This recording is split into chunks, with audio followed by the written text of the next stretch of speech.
pagaram caminhão, van, ferramentas, assim como eu.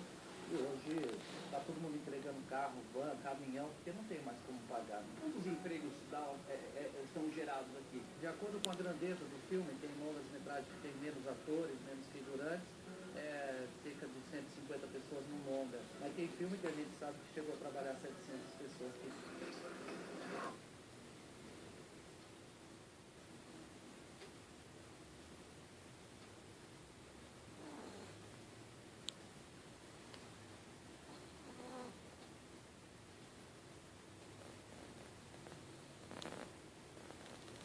Você quer mostrar pra gente, menino, as infiltrações, fios...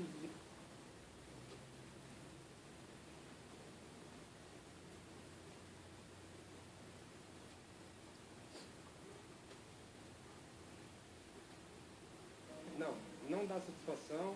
Nós não sabemos o que está acontecendo dentro dessa prefeitura, o que está acontecendo com o dinheiro, com a arrecadação de Paulínia. É implícito, né? Ele está querendo realmente abandonar a cidade, gerar essa polêmica que está gerando, porque o descaso que ele está tendo é total.